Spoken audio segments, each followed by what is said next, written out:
এক কালরাত্রি অসহায়ের আর্তনাদ আছড়ে পড়ল বিষাক্ত কাটাঝোপে। জননী ঝাঁপিয়ে পড়ল অতল গহ্বরে। ক্ষতবিক্ষত দেহ, হার মানল না মাতৃত্ব। উদ্ধার হলো অচেনা প্রাণ, শুরু হলো ঘরের যুদ্ধ। নিজ রক্ত মেনে নিতে পারল না অচেনা অতিথিকে। অন্যায়ের শাসন হলো।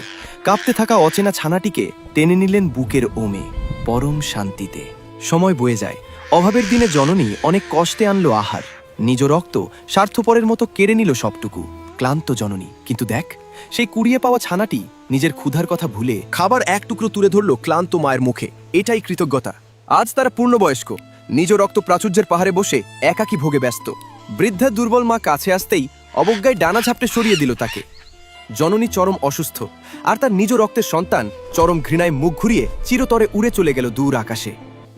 মায়ের নয়নে নীরব কান্না। তখনই কুড়িয়ে পাওয়া সেই সাদা ছানার আগমন। মায়ের মুমূর্ষু অবস্থা দেখে দিশেহারা, জীবনে ঝুঁকি নিয়ে সংগ্রহ করল জল। ফোটায় ফোটায় তৃষ্ণা মেটালো মমতাময়ী মায়ের। শেষে সেই বড় সাদা ডানা দিয়ে জড়িয়ে ধরল অসুস্থ মাকে। মায়ের চোখে আজ আর কোনো আক্ষেপ নেই। নিঃস্বার্থ ভালোবাসার এই বুকে মাথা রেখে পরম তৃপ্তিতে আখি পল্লব বুঝলেন, জন্ম দিলেই শুধু মা হওয়া যায় না, আর একই রক্ত শরীরে বইলেই প্রকৃত সন্তান হওয়া যায় না।